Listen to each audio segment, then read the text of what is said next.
Et bonjour à toutes et à tous, bienvenue sur le Phocéen après cette défaite qui fait mal contre le Paris Saint-Germain, une défaite 3-0. On va débriefer tout ça ce matin, mais je vais avoir besoin de vous parce que honnêtement, je sais plus trop quoi en penser.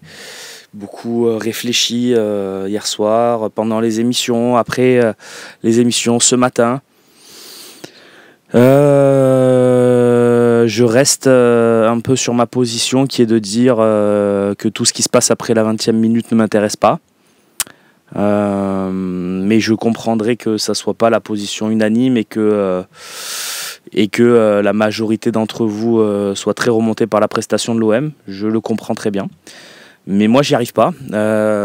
Quand dans un match de foot, on te carre comme ça à la 20e minute, qui plus est contre le PSG, parce que oui, on a eu les vertus morales, mentales contre Lyon, mais c'est une chose de le faire contre Lyon et puis de le faire contre Paris, qui a un collectif beaucoup plus huilé, beaucoup plus développé, et qui à 11 contre 10 va rouler sur son adversaire, et c'est totalement normal. Alors, je vois le premier message, c'est Yablo Gigi qui me dit même avant le carton rouge, on était nuls, soyons honnêtes. Tout à fait, absolument, mais moi, ma position, c'est de dire que dans un match de foot, les choses peuvent se renverser. Il y a une mi-temps qui peut intervenir. Tu peux rentrer à 1-0 à la mi-temps, trouver un truc et aller chercher une égalisation, voire mieux en deuxième mi-temps, avec pourquoi pas Jonathan Rowe, etc. Voilà, donc on se retrouve dans une... pour moi, je me retrouve pas trop dans une analyse facile à faire, donc j'ai beaucoup de mal. Voilà, parce que... Eh bien écoutez, on va prendre tout de suite mon premier invité. Et quel invité? Michel Aliaga, France 3, Provence-Alpes. Salut Michel, je te connais, je sais que le réveil a dû être difficile ce matin, mais merci d'être avec moi pour quelques minutes. Ça va Michel? Le réveil, quand tu dors pas, il n'y a pas de réveil. Hein. C'est une façon de voir les choses. Comment tu juges toi? Parce que j'ai beaucoup de messages qui me disent on a été nuls, etc. etc. Est-ce que c'est quelque chose que tu dirais aussi? On a été catastrophique en commençant par l'entraîneur, en passant par les joueurs, en passant par la technique, par la gestion émotionnelle, par le renoncement. J'ai honte. Oui, mais comment ne pas renoncer à la 20e minute? Parce que moi, je veux bien, hein, j'entends, et je suis plutôt d'accord avec toi, mais pour moi, le match, il s'arrête à la 20e, si tu veux. Pour moi, il n'y a pas de cas où tu vas renverser le PSG à 10 contre 11. Ça n'existe pas. Donc, j'entends, hein, mais... Vas-y, Michel.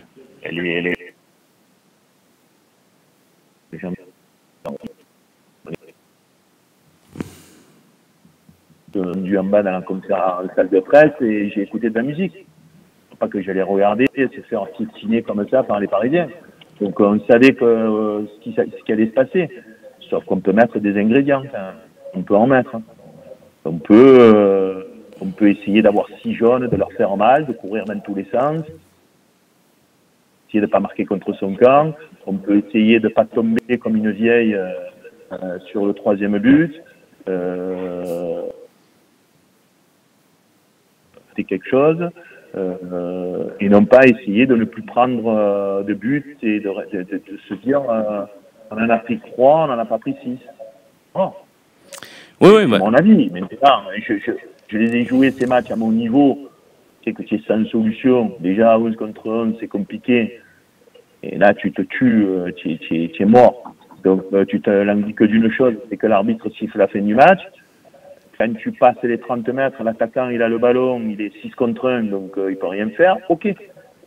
Tout ça, c'est... Oui, le match s'arrête à la 20e minute. Je persiste à dire que tu peux faire, à mon avis, au moins un peu mieux. Ah non, mais ça, je suis totalement d'accord avec toi. Voilà. Ton avis... Après, il faut reprendre au début. Bon, qu'est-ce qu'on fait? On évacue l'arbitrage tout de suite. Allons-y. Bon. L'arbitrage, moi, je suis résigné. Donc, qu'est-ce que tu fais? Ou tu fais la pleureuse, le parano, tu te dis, on se fait un papa-outé tous les gros matchs et on finit tous les gros matchs à 10. Ou on envoie les pieds et après, comme Benassia, et tu te prends 3 matchs derrière et tu as l'impression que les arbitres te punissent davantage. Est-ce que Pablo Longoria doit faire une conférence de presse, dire quitte à ce qu'il soit suspendu encore une fois, mais qu'on ait encore un retour de bâton derrière? Je pose des questions, je sais pas, cataclysmique à chaque gros match où tu as l'impression que on nous expulse un joueur et qu'on joue les 3 quarts du match à 11 contre 10. Moi, je sais plus. Voilà, parce que je vois le match de Brest-Reims, plutôt Reims-Brest, où Nakamura, il est hors jeu de position, le but est validé logiquement parce qu'il ne gêne en aucun cas Bizot, sauf que Luis Enrique c'est pire et on le refuse. Tu vois tous les ils vont voir le joueur, surtout un mec qui a un jaune 3 minutes plus tard, encore Vinicius ce week-end. Et là, non, il va pas mettre le jaune et attendre que la VAR l'appelle. Non, il met tout de suite le rouge parce qu'il y a une marque. Écoute, ping-pong, badminton. Alors un coup c'est Le Texier, un coup c'est Bastien, un coup c'est Turpin. Je suis sans voix. Je suis sans voix. Bon, une fois ça fait, avant l'expulsion, on a le ballon qui nous brûle les pieds. On a une composition d'équipe lunaire. Jusqu'à quand De Zerbi, le grand monsieur De Zerbi, va faire jouer des milieux défenseurs centraux? À Strasbourg, Heubière qui t'a tué. Là, Kondogbia qui va à 3 à l'heure. C'est à cause de lui qu'on perd, mais il faut qu'on m'explique pourquoi il ne met pas Cornelius. Je ne comprends pas. Non, moi non plus. Je cherche, je comprends pas. Moi non plus, effectivement, Michel. Essaye de pas trop bouger, parce qu'on perd un petit peu parfois quelques mots. Est-ce que quand même, on peut pas se dire que oui, tout ce que tu as dit c'est vrai, mais est-ce que on est obligé de penser, c'est une question, j'ai pas la réponse. Est-ce qu'on est obligé de penser que s'il n'y a pas le carton rouge, on aurait coulé de la même façon? Parce que moi, je sais pas.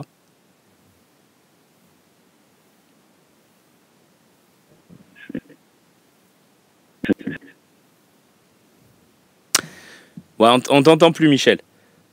Bon, en tout cas, merci. Vas-y, vas-y, parle. Non, c'est pas possible. Ce que j'ai vu avant le rouge me faisait penser qu'on n'était pas dans le match. Ouais, bien sûr. Je comprends. D'accord. Très bien. Vas-y. Luis Enrique et Harit, il faut arrêter les impostures. Le message est passé. C'est le fameux double TSH, Michel. Les deux ensemble dans les gros matchs. On ne pourra pas avoir des ambitions quand tu alignes 2 joueurs comme ça. Je suis plutôt d'accord avec toi. Merci beaucoup, Michel, d'être passé nous voir ce matin. Bonne journée, si on peut, ce lundi. Et puis, à très vite sur le Phocéen. Je t'embrasse, Eloane. Ouais. Merci à toi. Les amis, on va vous afficher le numéro de téléphone en espérant que la liaison soit meilleure. Peut-être que ça venait de Michel, peut-être ça venait de nous, parce que ça nous arrive aussi. Voilà, donc Loïc, on va essayer de prendre quelques appels, parce que je vous le dis, j'ai besoin d'aide, je ne sais pas. Je ne sais plus comment analyser ce match aujourd'hui. Donc voilà, j'ai vraiment besoin d'aide. J'y ai pensé aussi, tiens, il y a Pippo Inzaghi qui me dit Romain, on envoie les minots pour le Classico en attendant d'être respecté. J'y ai pensé aussi, et puis après je me suis dit pour le goal average, c'est pas la meilleure idée, et que je pense que ça peut se jouer pour la 2e, 3e, 4e, 5e place au goal average, donc non, mais j'avoue y avoir pensé en me levant ce matin. Voilà. Donc je peux pas te dire que c'est une idée qui sort de nulle part, Pippo.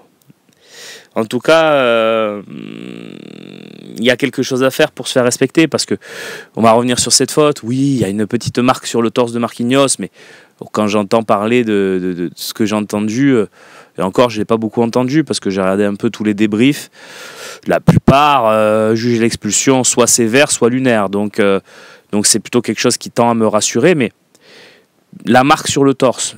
Tu peux prendre un coup dans le foot et avoir une marque sur le torse. Il n'y a pas la marque des crampons, il ne saigne pas. Je veux dire, De Zerbi l'a très bien résumé à la fin du match. S'il y a un choc tête contre tête, le mec il saigne, donc c'est carton rouge. Non, je crois pas non plus. Donc voilà.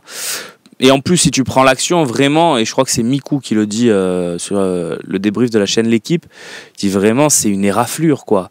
Il le frôle avec son pied, et après, ça descend au niveau des jambes. Donc franchement, pour moi, ça n'a aucun sens. Voilà, je le dis. Et j'aurais trouvé, dans le sens inverse, si c'est Marquinhos qui fait la même sur Harit, que ça n'aurait eu aucun sens non plus. Soyons clairs, je pense pas avoir déjà eu des positions divergentes, que ce soit pour l'OM ou pour d'autres. S'il y a faute, il y a faute. S'il n'y a pas faute, il n'y a pas faute, quoi. Par exemple, le rouge que prend Toulouse contre nous, la faute, elle est beaucoup plus flagrante. Le rouge que prend Angers contre nous, la faute est beaucoup plus flagrante. En tout cas, l'impact. Donc voilà. J'arrive pas à comprendre et j'espère vraiment une réaction de l'OM cette semaine. Voilà, un communiqué au minimum. Michel parlait de conférence de presse. Je trouve que ça serait plutôt judicieux, oui, parce que ça commence vraiment à faire beaucoup, quoi. Si on avait eu que ça cette saison, tu peux te dire le Texier, il t'a carré. Encore que je le trouve, il est honnête, il vient au micro, c'est juste que je pense qu'il comprend rien et que c'est un gros problème, c'est que je pense qu'il est sincère. Il dit voilà, moi à première vue je pense qu'il y a ça, Marquinhos il me montre, il y a une énorme trace, il n'y a pas du tout une énorme trace, mais il montre la trace, carton rouge, ma foi. Après il faut comprendre le foot. Voilà. On a balayé le sujet arbitral, maintenant il y a PDT qui nous dit Piditine, j'arrive pas à dire ton pseudo, qui nous dit on peut parler un peu de foot. Ouais, le foot ça a duré 20 minutes. Alors on peut en parler après de ce qu'on a fait à 10 contre 11, qu'on n'a pas été bon, mais à 10 contre 11 contre Paris, les gars, c'est très dur parce qu'en plus ils ont un collectif très huilé basé sur la possession. C'est quasiment impossible à 10 contre 11 contre Paris. Et regardez, je disais hier soir que j'avais regardé Monaco-Barcelone. C'est un très bon exemple.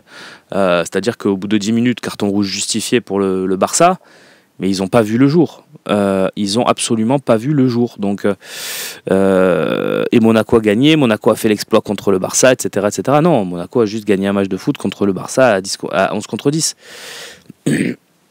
Bref, mais par contre, sur les 20 premières minutes, évidemment, on a pris l'eau, on s'est fait noyer. Les 10 premières minutes sont catastrophiques et nous amènent jusqu'au but. Oui, effectivement. Après, j'aurais aimé voir 90 minutes de ce match à armes égales. Peut-être que le résultat aurait été le même. Moi, d'ailleurs, mon pronostic, c'était 2-0 pour Paris. Donc, j'ai pas été très surpris, finalement, qu'on soit en dessous. Mais pas comme ça. Samuel est avec nous. Salut, Samuel. Salut au match. Tu vas bien? Oui, raisonnablement. Qu'est-ce que tu voulais nous dire ce matin, Samuel? Alors, un peu comme tout le monde, j'en ai un peu gros sur la patate. Et surtout, en fait, j'ai l'impression qu'il n'y a pas eu de match. En fait. Le match, il n'a pas eu lieu, en fait. J'ai l'impression que d'être allé au stade, parce que moi, je suis abonné, je vais au stade. Et j'ai eu des collègues qui sont venus de loin, de Béziers, vraiment de loin, quoi.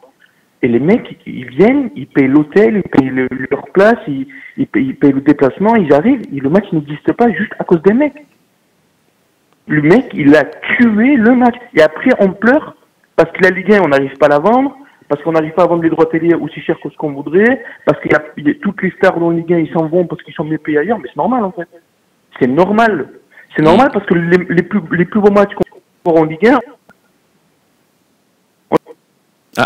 Samuel, essaye de... l'incompétence des arbitres. Ouais, essaye de pas trop bouger quand tu parles. Je sais pas si ça vient de toi ou de nous, mais on a perdu la dernière phrase. Tu peux nous la redire d'ailleurs? Oui, je te disais, c'est normal qu'on n'arrive pas à avoir des rencontres au sommet de la Ligue 1 qui sont intéressantes à regarder, parce que tous les matchs, on se les fait voler, quoi. Ouais. Mais pas au sens propre du terme, pas on se fait voler le résultat, mais on se fait voler le plaisir d'avoir regarder le match. Hier, en fait, on s'en fout de perdre ou de gagner. C'est quoi? Ça fait 13 ans Je veux dire, et T'entends pas bien. on nous enlève, On t'entend pas on bien, nous lève, quoi, tu vois. Samuel. Ouais, ça fait 13 ans, effectivement. Reprends ton propos, parce que du coup, ça a coupé quand tu disais ça fait 13 ans. Je vais sortir, sur le balcon. Bon, c'est pas mieux. Ça marche. Je te disais, c'est pas une question de perdre ou de gagner hier. C'est pas une question de perdre ou de gagner, c'est juste que est-ce qu'on peut faire un match où on peut aller jusqu'au bout et à la fin se dire voilà, on a perdu contre le meilleur, merci, au revoir. Tu vois. C'est pas normal qu'un arbitre il puisse avoir un impact aussi gros sur un. C'est exactement mon point de vue également. On nous dit, mais on peut quand même parler du niveau de l'OM. Je vais essayer de retrouver le message. Tac, tac, tac. Je sais plus, mais on nous demande de parler du niveau quand même abyssal de l'OM, etc. Est-ce que tu as un avis là-dessus ou est-ce que... Ok, ouais. J'ai eu un débat hier avec mes amis après le match. Un match, ça dure 90 minutes, pas 20. Exactement. On est alignés. Et si on te fait perdre un match au bout de 20 minutes, est-ce que c'est juste? C'est injuste quand même. On a déjà vu des matchs où une équipe, elle joue pas pendant 20, 25 minutes, 30 minutes, 45 minutes, et puis en deuxième mi-temps, il y a le coach qui fait un discours, ça change, les mentalités, elles tournent, tu rentres sur le terrain, il y a une action, le public s'enflamme, et puis d'un coup, dans les têtes, ça change, il y a la confiance qui change de rang, et puis tu renverses le match. Ça existe, ça. Exactement. En tout cas, c'est pas sûr qu'on aurait réussi à faire ça, mais on aurait aimé avoir le droit de le tenter. C'est juste ça. Mais moi, je suis d'accord avec toi. Le pourcentage qui existait à 11 contre 11, on nous l'a supprimé. Ah oui, non, mais moi, je suis... tout ce que tu as dit, c'est mon point de vue absolu, donc je peux pas être en désaccord là-dessus. C'est quand même terrible. Et le pire dans tout ça, c'est que cette match-là, c'est un peu ce qu'il a dit Johan Mikou sur l'équipe TV. Ce match-là, c'est la vitrine de ton championnat. C'est ce qui te fait en partie manger. C'est ça qui te fait vendre les abonnements de DAZN, de machin, des trucs. Les gens, ils prennent des abonnements pour voir ce match-là. Ils prennent pas l'abonnement pour voir Angers Saint-Etienne. Tu vois ce que je veux dire? Absolument. Tout le respect que j'ai pour ces deux équipes. Absolument. Après, tu veux convaincre quelqu'un. Ouais, vas-y. Comment tu veux convaincre quelqu'un de payer 40 € par mois pour voir des matchs de 20 minutes? Non, mais tout ce que tu dis, pour moi, a beaucoup de sens et je suis plutôt d'accord avec toi, mais voilà, sur le chat, ça nous parle déjà, arrêtez vos excuses du carton rouge. Non, mais il faut aussi quand même dire, les amis, que c'est pas des excuses. Ce que dit Samuel est très sensé, c'est-à-dire que oui, à la 20e minute, le match, il est plié. Alors, à moins d'un miracle, et on nous a mal habitués avec ce qu'on a fait avec JonathanOro à Lyon, mais normalement, à Lyon, on a perdu aussi ce match à la 5e minute, dans un monde normal. Vas-y.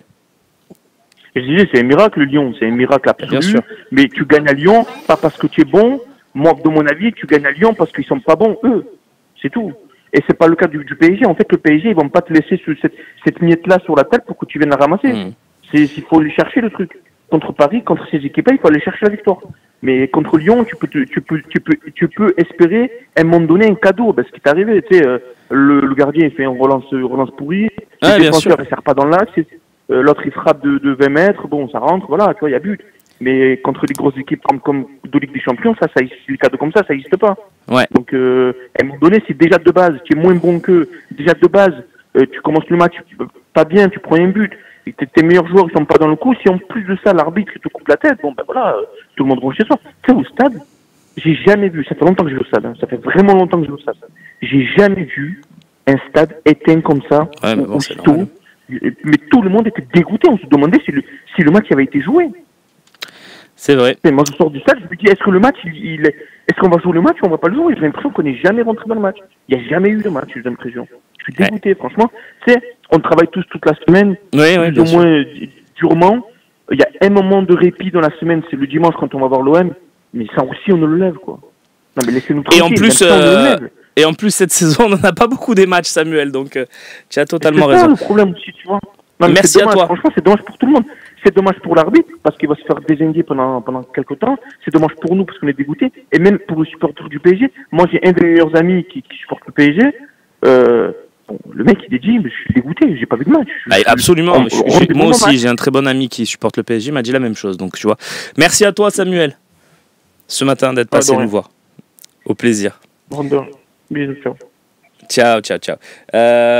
Juste, moi, ce que je vois dans le chat, c'est ce que je craignais. C'est-à-dire que, en fait, on va tomber sur quoi? On va tomber sur De Zerbi.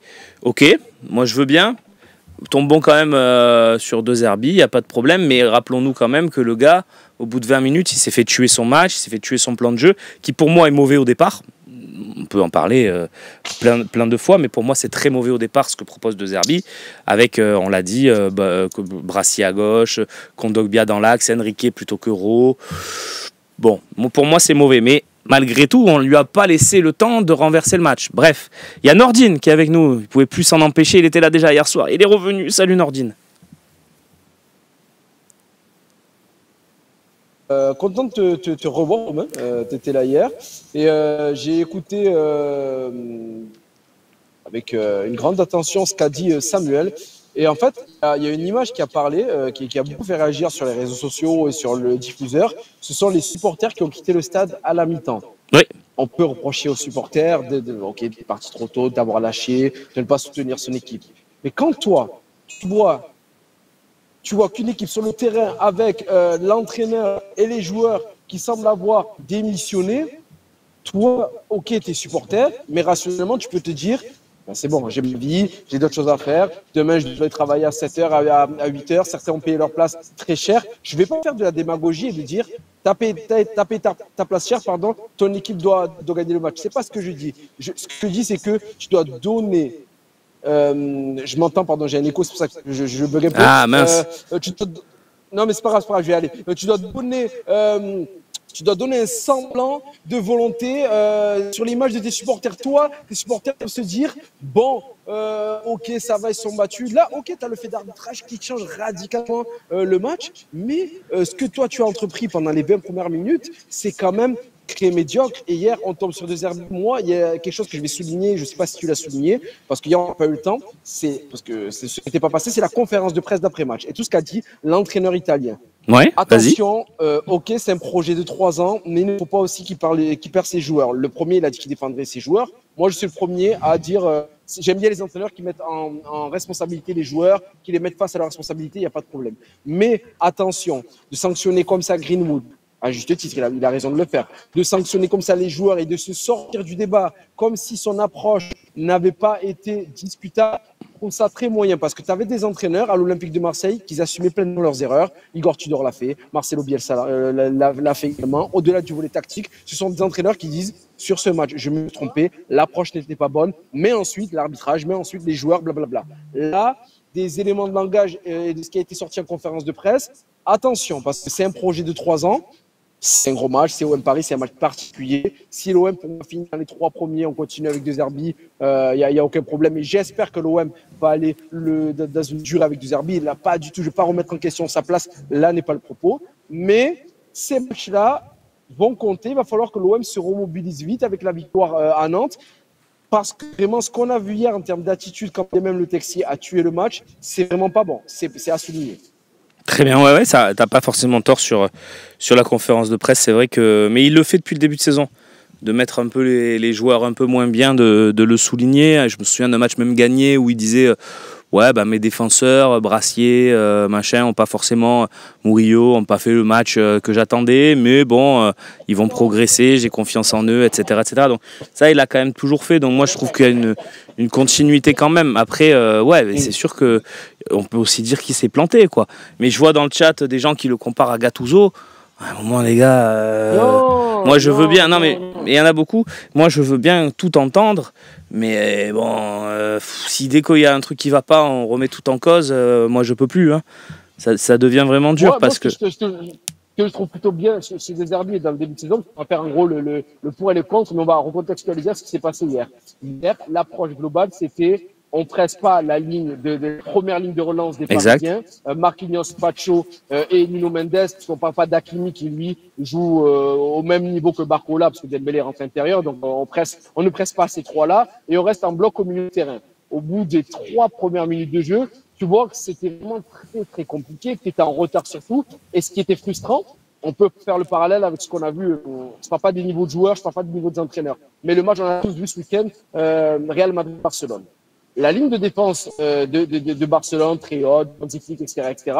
Mais tu avais cette ligne de défense haute, tu avais des joueurs de Barcelone qui essayaient de temps en temps d'aller titiller les défenseurs du Real Madrid. Oui. Donc tu peux être à la fois haut sur le terrain, et c'est même très bien d'être haut. Moi, ce qu'il a fait en première mi-temps, attention, on n'a pas vu un OM bas. Les 20 premières minutes de jeu, l'OM n'était pas bas. Si on regarde la ligne de défense, elle était quand même médiane ou plutôt haute. Mais moi, ce que j'ai pas aimé, c'est toi, ta première ligne, c'est-à-dire que tu comme Greenwood, Wai et Luis Enrique, qui n'ont pas essayé de presser, va aller tamponner, au moins sur les touches dans leur camp, sur les rembos à 5,50 m, sur les passes latérales, c'est la base d'une équipe, elle doit aller presser. Le Paris Saint-Germain n'aime pas qu'on lui chatouille les chevilles. Le Paris Saint-Germain était sur 2 victoires en 6 matchs avant d'arriver au stade Vélodrome de ce derby. On peut dire que le Paris Saint-Germain a une classe d'écart, qu'on peut dire ce qu'on veut, mais avant le match, on était tous d'accord à dire que le Paris Saint-Germain avait uniquement 3 points d'écart face à Marseille, ça, Ouais, bien sûr. et que le Paris Saint-Germain, sans Mbappé, avait quand même une équipe qui qualitativement était potentiellement moins forte que ce qu'elle avait l'année dernière. Donc sur ce match-là,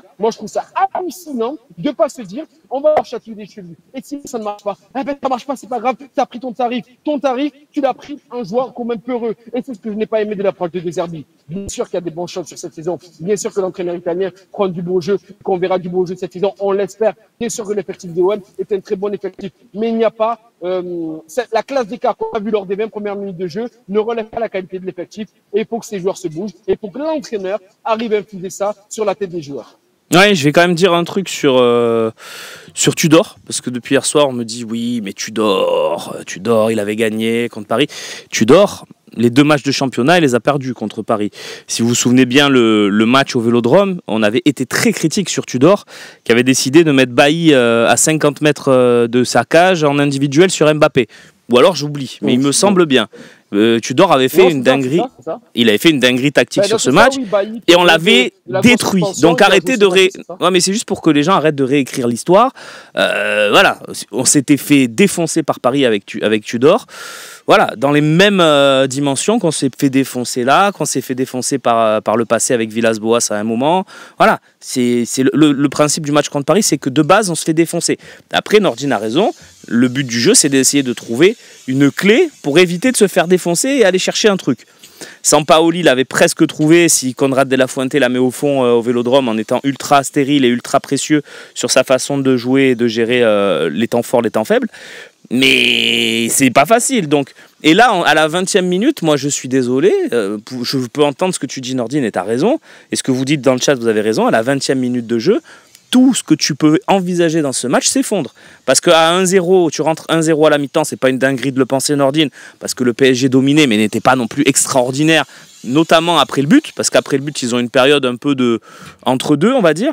Moi, je pense que tu pouvais rentrer à 1-0 à la mi-temps, et là, on sait pas.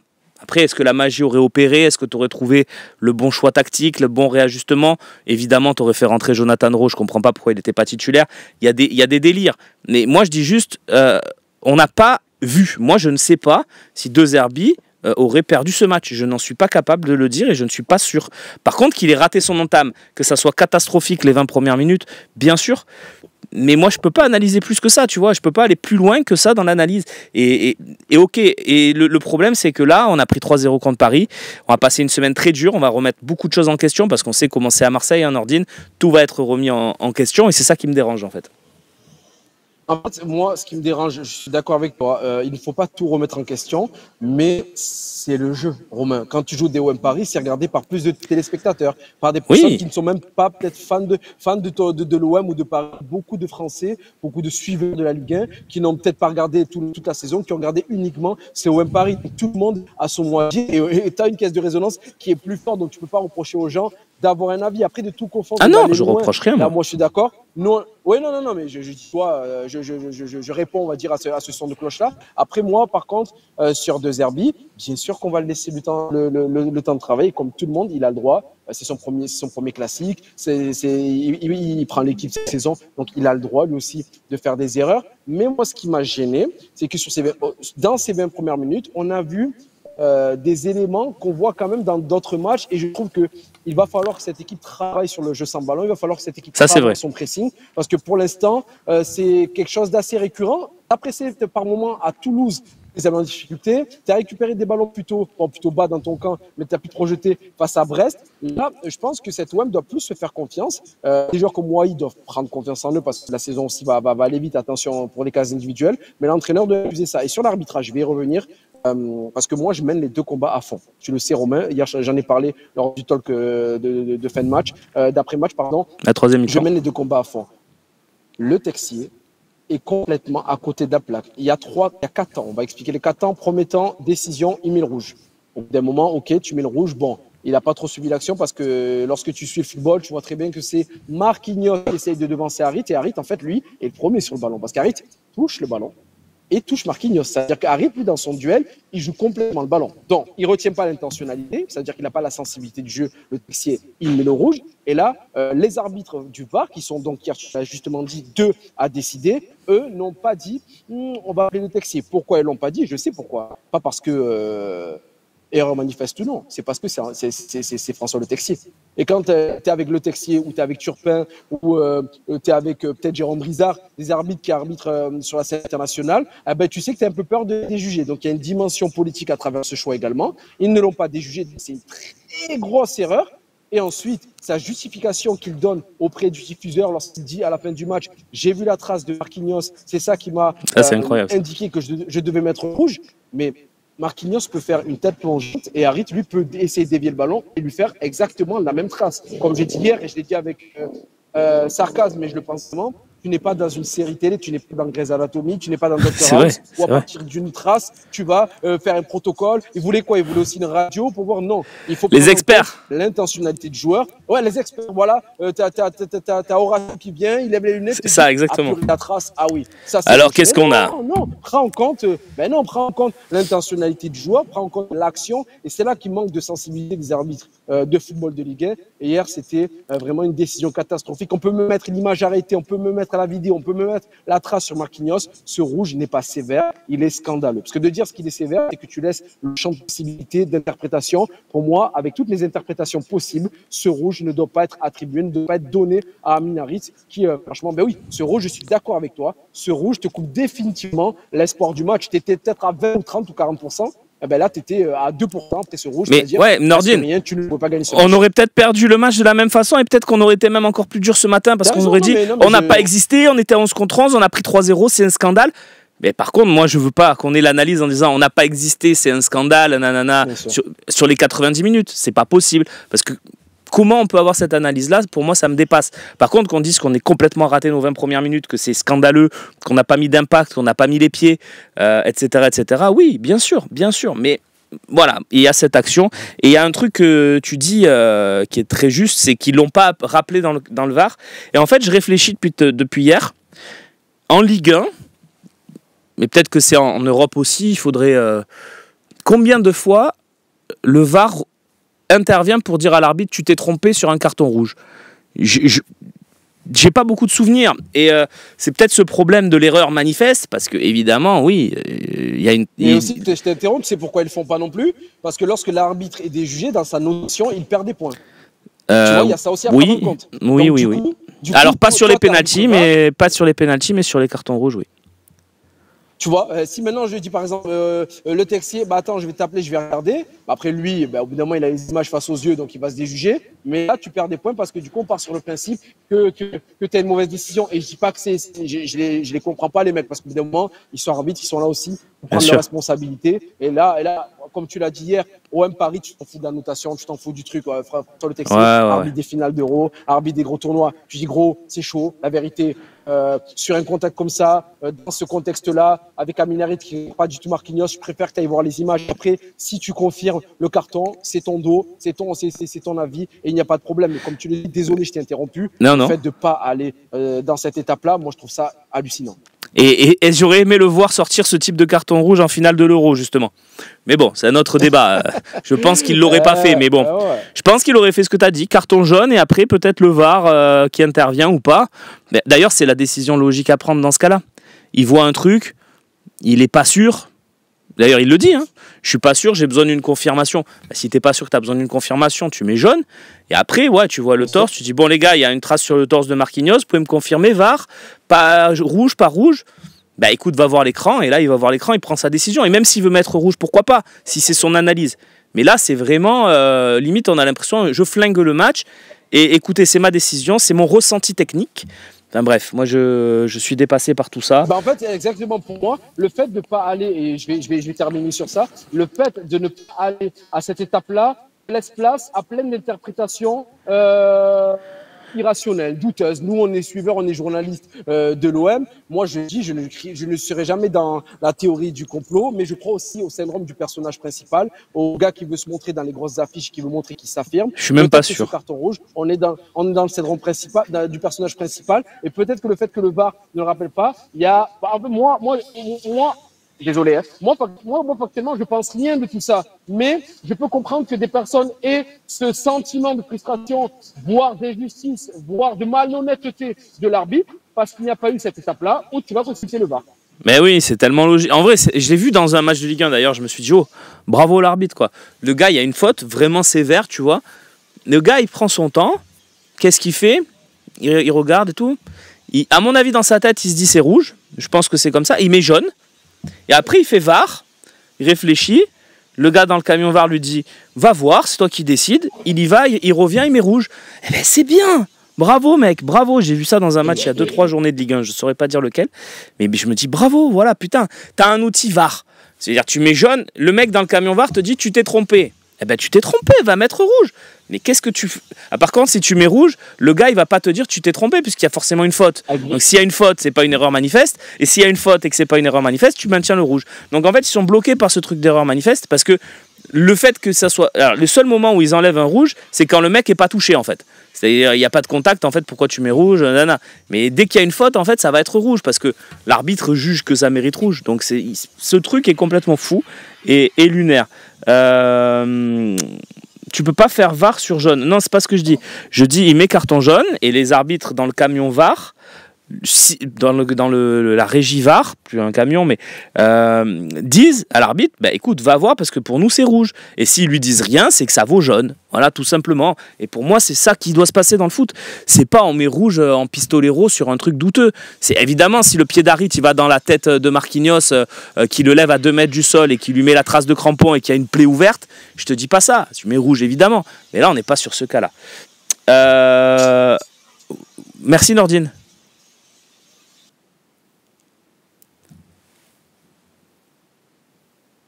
Alors, j'entends pas. J'entends plus Nordine, Loïc. Est-ce que tu m'entends? Ah, vas-y, c'est bon. Vas-y. Oui, non, je disais tout simplement ciao et merci beaucoup à ceux qui nous suivent parce qu'hier, ils étaient très nombreux à nous suivre dans ces circonstances-là. Moi, personnellement, on aurait pu dire que les gens allaient éteindre leur télé, leur téléphone, allaient couper. Il y avait beaucoup de monde sur l'après-match. Il a abouti encore une fois. Et je vois que la fanbase de l'OM, on peut lui dire ce qu'on veut, mais elle suivra c'est toujours son équipe. Elle suivra toujours le prochain. Donc, merci pour ça. Merci à toi pour l'invitation.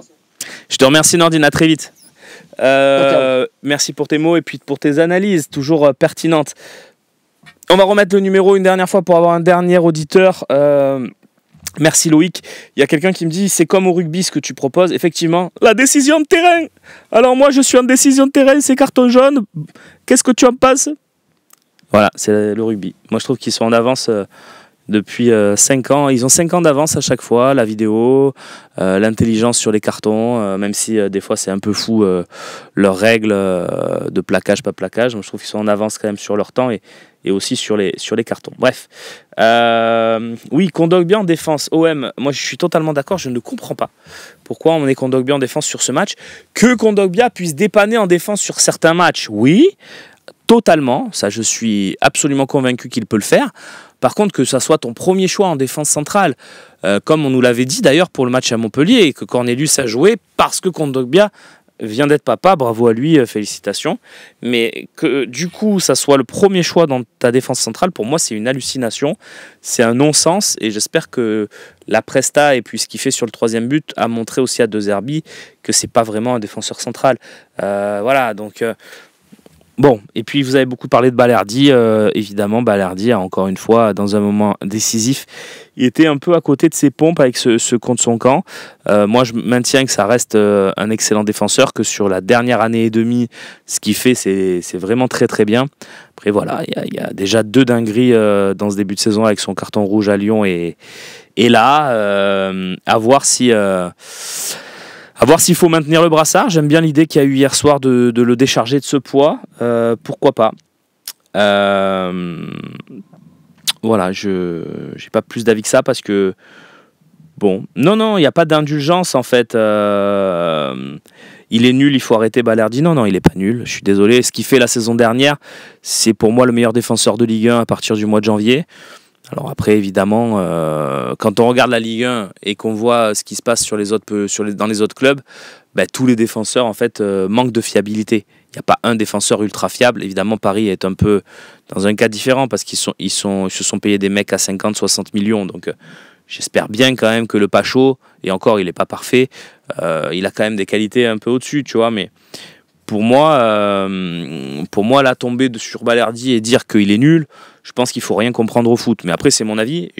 Quand je dis ça, je ne veux pas être méchant avec ceux qui disent ça, mais pour moi, c'est une folie, quoi. Zichan qui est en ligne. Bonjour Zichan. Bonjour Romain, bonjour à tous. Quel est ton prénom? C'est Zichan? Zichan, du coup. Oh. Ouais, Zichan, c'est mon prénom. C'est de quelle origine? Je suis d'origine pakistanaise, pour être très bien. Très bien. Qu'est-ce que tu veux nous dire? On m'a dit sur la performance de notre milieu, notamment Rabiot et Højbjerg, parce que je pense qu'ils sont un peu, ou du moins, fight hier. On a perdu beaucoup de ballons, notamment les 20 premières minutes où on a eu 2 passes, et même malgré le carton rouge dans le match, je pense qu'on aurait pu faire quand même beaucoup mieux. On avait des équipes jouées en infériorité numérique et qui ont été capables de faire beaucoup mieux que ça, mais ça n'excuse pas leur performance pour moi qui a été vraiment dans leur niveau. Avant le match, on pensait jamais que Rabiot, Højbjerg allaient se faire marcher dessus par Vitinha et João Neves. Oui, tu as raison, c'est une bonne analyse, c'est vrai que ça a un peu échappé au débat. Alors, encore une fois, pour moi, mais ça reste mon avis, à partir de la 20e minute, tu peux plus juger quoi que ce soit. Et eux y compris, mais c'est vrai que sur les 20 premières minutes, ils ont pris des sacrées vagues sans avoir vraiment la capacité à les gérer, et ça je suis plutôt d'accord avec toi. Du coup, est-ce que ça remet pour toi en question, je dirais, l'intouchabilité de ce duo? Non, on ne peut pas remettre en cause ce duo, parce que c'est quand même, je pense, aujourd'hui l'un des meilleurs duos de Ligue 1, mais on peut considérer que dans ce match-là, ils ont failli à leur mission, parce que je pense pas que c'est leur niveau actuel, c'était pas leur niveau... de ce qu'ils nous ont montré depuis le début de la saison. Je parle notamment pour Højbjerg, parce que Rabiot n'a pas encore eu trop le temps de le voir sous le maillot de l'OM, mais vu les joueurs de standing que c'est, je m'attendais beaucoup mieux d'eux. Et pour moi, à partir du moment où tu ne peux plus lui aligner 2 passes au début de match, jusqu'à l'exclusion d'Harit, même les 20 premières minutes, je pense vraiment que c'est une faillite. Et la deuxième faillite hier, pour moi, c'est la faillite de Zerbi, parce que le pressing que Luis Enrique nous a mis les 20 premières minutes, je pense qu'on pouvait vraiment l'anticiper. Enfin, le pressing à l'espagnol, c'est vraiment quelque chose que les anciennes équipes que Luis Enrique, que ce soit l'Espagne ou le Barça qui l'a entraîné, ils faisaient déjà le contre-pressing dès qu'ils perdent la balle. Ils viennent à 3 sur toi pour essayer de t'empêcher de relancer, mais ça, je pense que c'était un peu cousu de fil blanc. Tu as raison. Allô? Oui. Bon, en tout cas, je te rends la parole si tu reviens avec nous parce qu'on t'a perdu, mais c'est vrai que même dans la compo d'équipe, on a juste Zichan, dans la compo d'équipe, on n'a pas aussi la capacité, je trouve, d'avoir cette maîtrise technique quand ton latéral gauche c'est Brassier, ton latéral droit c'est Murillo. Même si Murillo a fait un très bon match dans l'état d'esprit, il était au niveau du classique, ça, il n'y a pas de problème. Je pense que tu n'as pas le niveau pour sortir ces ballons justement et te défaire de ce pressing parisien avec ces joueurs-là. Alors après, est-ce qu'il y avait des solutions? Je ne suis pas sûr. Est-ce que de mettre Luis Enrique côté gauche, c'est une bonne idée au niveau création? Je suis pas sûr. C'est pour ça que moi, avant le match, je plaidais pour un milieu à 3 renforcé, même si c'est pas très de Zerbibol. Moi, je voulais avoir Cornelius derrière et Kondogbia, Rabiot et Højbjerg au milieu pour vraiment mettre plus d'impact et pouvoir récupérer plus de ballons, quitte à ce qu'on soit moins plaisant dans la construction et pouvoir jouer peut-être un peu plus la vitesse sur Greenwood et Hérault. C'est dommage qu'on n'ait pas vu ça, mais je crois que c'est pas De Zerbi en fait. Donc voilà, mais il y en a qui nous proposent une défense à 5, un 5-3-2. Tout peut s'entendre, mais encore une fois, c'est pas non plus très De Zerbi. Zichan, tu es toujours avec nous? avec vous, Romain. Mais tu penses? Ouais, je t'entends pas. On va être obligé de mettre un terme à cette très belle analyse, Zichan. J'ai beaucoup aimé ta façon d'aborder le débrief de ce match, mais malheureusement, je ne t'entends plus. Donc, on va couper là-dessus. Merci à toi d'avoir appelé. Essaye de rappeler dans les prochains jours. Ça vient de nous, hein, les problèmes techniques qu'ont eu Samuel, Michel et Zichan, parfois. Ça nous arrive, il faut qu'on règle vraiment ce problème. Il y a des jours où les liaisons sont un peu compliquées. Il y a des jours où c'est merveilleux, donc bravo pour la technique, mais aujourd'hui c'est un peu compliqué. Malgré tout, on a bien compris tout ce que chacun voulait nous dire ce matin. On n'a pas fait avancer le schmilblick, mais voilà, on a paumé. Je pense que ça va nous servir quand même de leçon pour De Zerbi aussi, dans sa façon d'aborder les grands matchs. Je pense qu'il va plus pouvoir nous faire ce type de compo et que c'est plus possible pour certains joueurs. Je pense que ça a montré des limites aussi à certains postes, on l'a dit, les latéraux notamment, même si avec Quentin Merlin c'est pas la même limonade, malgré tout c'est quand même difficile. Qui au talk ce soir, j'ai l'info mais je vais vous la retrouver. Au talk ce soir nous avons, et on a un ancien entraîneur de l'OM qui sera avec nous et ça c'est quand même sympa. On a Romain Canuti, Sébastien Volpe, Maxence Volpe et Gérard Gilly, voilà, donc ça c'est cool. Voilà, moi je l'aimais bien Gérard Gilly, je l'aime toujours d'ailleurs, Gérard Gilly qui habitait juste à côté de chez moi quand j'étais tout petit d'ailleurs, à l'époque où il était entraîneur de l'OM. Donc c'était Gérard Gilly quoi. Merci à Loïc Lachaud pour la réalisation de cette émission. Merci à tous nos intervenants ce matin, Michel Yagan, Ordine Ali Saïd. Merci à toute l'équipe du Phocéen de nous permettre d'avoir ces émissions de débrief où on est en direct et en contact avec vous. Malheureusement, voilà, on n'avait pas le sourire ce matin. On se retrouvera demain. Voilà, j'essaierai d'avoir une analyse un peu plus profonde si j'y arrive. 4 ans d'abonnement pour Jarod, c'est ça aussi la fidélité. Ça fait 4 ans donc qu'on vous propose, au moins 4 ans qu'on vous propose des émissions sur le Phocéen. Et voilà. Hâte d'entendre Canuti sur le rouge, nous dit Saona. Ouais, effectivement. On téléphone pas le texier pour l'insulter. Alors non, ça c'était René qui avait fait ça avec Bartolomeu Varela après le match, je crois, à Bordeaux. Une séquence mythique du Phocéen. Donc si vous arrivez à la retrouver, René qui appelle Varela, qui est tombé sur son répondeur. C'était assez sympathique. Voilà. La main dans la surface, pour moi, il n'y a pas de scandale de ce côté-là. Voilà, merci les amis. J'ai fait une émission peut-être un peu plus tournée vers les auditeurs, vers les échanges et un peu moins avec le chat. Demain, on va inverser ça.